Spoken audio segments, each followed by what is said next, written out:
জেলার আহ্বায়ক সিলেট জেলা বিএনপির সাবেক সাধারণ সম্পাদক এবং ছাত্রদল কেন্দ্রীয় সংসদের সহসভাপতি। মাননীয় মন্ত্রীর কাছে আমার প্রশ্ন, সিলেট ঢাকা মহাসড়কের যে করুণ অবস্থা, আমরা সিলেটের মানুষ অত্যন্ত ভোগান্তির মধ্যে রয়েছে। আমাদের মাননীয় প্রধানমন্ত্রী জনাব তারেক রহমান সাহেবের শ্বশুর বাড়ি সিলেট হওয়ার কারণে আমরা মানুষের কাছ থেকে আর একটু বেশি কথা শুনি।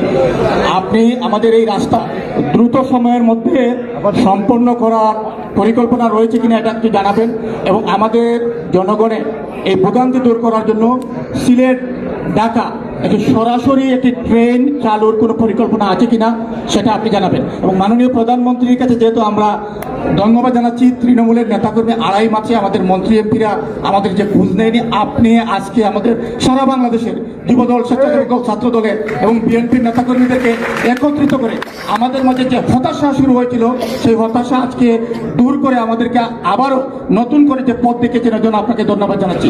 আমি দুইবারের বিশেষ করে মাননীয় প্রধান অতিথি, যেহেতু এটা আমাদের সাংগঠনিক সভা, পার্টির চেয়ারম্যান হিসাবে আপনার কাছে আমার একটি অনুরোধ, আমি দুইবারের স্বেচ্ছাসেবক দলের আহ্বায়ক, ছাত্রদলের কেন্দ্রীয় সংসদের সহসভাপতি ছিলাম। আমরা স্বেচ্ছাসেবক দল থেকে বিদায় নিয়ে বিএনপিতে যেতে চাই। আমি এর আগে জেলা বিএনপির সাংগঠনিক সম্পাদক ছিলাম। গত কাউন্সিলেও আমি সিলেট জেলা বিএনপির সাধারণ সম্পাদক প্রার্থী ছিলাম। শুধুমাত্র স্বেচ্ছাসেবক দলের আহ্বায়কের পদে থাকার কারণে আমাকে কাউন্সিলে অংশগ্রহণ থেকে বিরত রাখা হয়েছে। আমি বিদায় নেওয়ার আগে সিলেট জেলা স্বেচ্ছাসেবক দল প্রতিষ্ঠা হওয়ার পর আজ পর্যন্ত আমরা আহ্বায়ক কমিটি থেকে বের হয়ে আসতে পারিনি। জেলা কমিটিরা বারবার আহ্বায়ক কমিটি হয়, উপজেলাগুলো হয়। আন্দোলন সংগ্রামে আমি অনেক ছেলেকে যে কাজ করেছি, আপনার নির্দেশে মশাল মিছিল করেছি। আমার সম্মুখে 19 তারিখে আমি গুলিবিদ্ধ হয়েছে, আমার অনেক সহকর্মীরা গুলিবিদ্ধ হয়েছে। আমি বিদায় নেওয়ার আগে উপজেলাগুলো পূর্ণাঙ্গ করে যেতে চাই। আপনার অনুমতি চাই যাতে আমাদের আমি সেই কাজের পরিবেশটা করে দিতে পারি। মন্ত্রী সাহেব, সিলেটের সড়ক এবং রেলপথ বলার আগে আমি সাংগঠনিক বিষয়টা সংক্ষেপে বলি। যেই বিষয়টি আমরা এখন শুনলাম, এরকম সমস্যা আমাদের অনেক জেলাতেই আছে, অনেক অঙ্গ সংগঠনের ক্ষেত্রে আছে।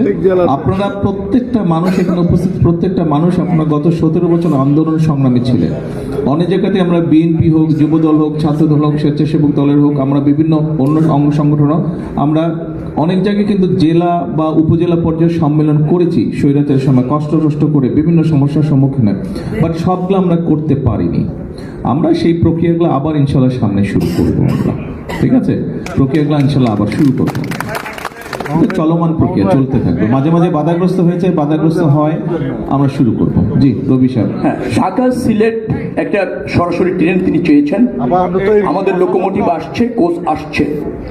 আমি অঙ্গীকার করছি যে এই লোকোমোটিভ এবং কোচ 6 থেকে 9 মাসের মধ্যে আমরা এটা চালু করতে সক্ষম হব। ডেফিনেটলি ঢাকা সিলেট একটি বিশেষ ট্রেন সরাসরি চালুর অঙ্গীকার আমরা আমার মন্ত্রণালয় থেকে করছি এক মন্ত্রী হিসাবে। যেহেতু প্রধানমন্ত্রীর শ্বশুরবাড়ির এলাকা, প্রাধান্য বলছি না, মানে এটা আমাদের দায়িত্ব।